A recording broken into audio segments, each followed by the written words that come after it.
Vejamos ainda os amonitas. Os amonitas, eles são descendentes de Amon, e assim como os moabitas, os amonitas são frutos do relacionamento incestuoso de Ló com suas duas filhas mais novas. Nós conhecemos a história.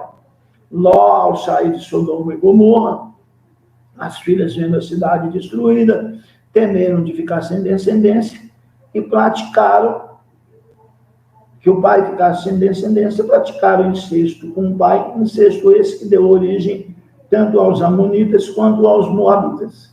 Era uma tribo aramaica, estabelecida perto do curso superior do rio Jaboque, além do lago de Tiberíades, que vai receber esse nome de Lago Tiberíades mais tarde, né, porque é uma homenagem a Tibério, num território que pertencia antes aos Refaítas, chamados também de Zanzumins, segundo Deuteronômio capítulo 2, versículo 20. Então, essas são as localizações de cidades cananeias.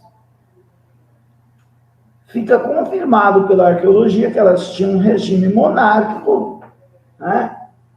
Eram cidades-estados com reis. A capital do reino dos amonitas era Rabat-Amon, hoje é Amã, a capital da Jordânia. Na época dos juízes, tiveram muitos conflitos com Israel, os povos amonitas. Mais tarde foram derrotados por Saul e dominados por Davi.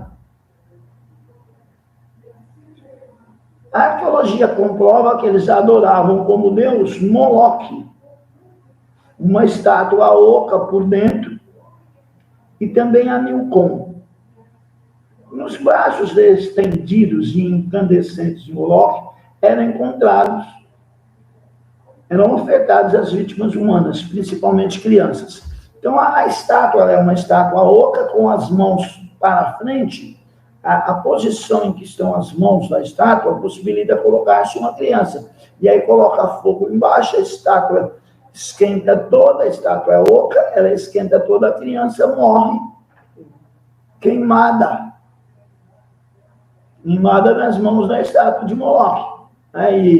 E aí rufam-se os tambores, para que o barulho dos tambores abafe o choro da criança, sendo sacrificada ao deus Moloque. As escrituras registram episódios em que o povo de Deus se envolveu com os amonitas, sendo o mais expressivo a devoção de Salomão a essa divindade, a divindade amonita, a ponto de construir vários altares a Moloque em Jerusalém, pecado de Salomão. Nós vemos isso em 1 Reis, capítulo 11, versículos 1 a 8. Vejamos a religião dos habitantes de Canaã. As escrituras nos informam muita coisa a respeito da religião dos cananeus, enquanto a divindade principal para os cananeus era Baal, que na verdade, gente, não é Baal, tá? A Bíblia é que chama de Baal. O nome é Marduk. A palavra Baal significa príncipe, marido, aquele que manda. Mas Israel estava tão apostatado que estava chamando Marduk de Baal. Alguns livros traz Morduk. Daí aparecer na Bíblia Baal, porque era a forma com que o povo de Israel se referia a ele, tá? Então, para os cananeus, era Baal, filho de El, ou seja, Morduk, filho de El, e para os filisteus era Dagon, o deus em formato de peixe. Tanto Baal quanto Dagon tinham um templo em Ugarite, outra cidade importante descoberta. Ugarite, gente, é tanto o nome de uma cidade quanto um idioma, tá? Atar era a divindade que substituía Baal. Numa região era Baal, em outra região era Atar. Quando este resolvia excursionar no submundo dos espíritos. Quando Baal resolvia descer no mundo dos mortos, ver como é que estavam as coisas por lá, a divindade que substituía era Atar. Atar era filha de Aterate com El, que alguns também chamam de Astarote. Tá? No ano de 1928, um agricultor, eu estava lá trabalhando, o arado dele bateu, tem alguma coisa por aqui, comunicou o que tinha achado, não fazia nem ideia do que era. Uma equipe arqueológica francesa viajou para o local no ano seguinte, quando soube do achado. Em pouco tempo, essa equipe desenterrou uma inscrição que habilitou essa equipe a identificar as ruínas. Essas ruínas que eles acharam eram de Ugarit, uma das mais importantes cidades antigas do Oriente Próximo. O escritor Barry Oberman até mesmo disse: nenhuma descoberta arqueológica, nem mesmo a dos rolos do Mar Morto, teve um impacto tão profundo no entendimento da Bíblia. Os templos de Baal e de Dagon dominavam a cidade e a planície em volta. Essas torres, templos, eram torres de observação, que serviam também como templo. De talvez 20 metros de altura, tinha um pequeno vestíbulo que dava acesso a uma sala interior que abrigava uma imagem deste Deus. Uma escadaria dava acesso ao terraço onde o rei oficiava em diversas cerimônias. Então foi descoberto o palácio, descoberto templos, o achado foi importantíssimo. À noite ou durante temporais, talvez se acendessem luzeiros no alto dos templos para orientar os navios que entravam no porto.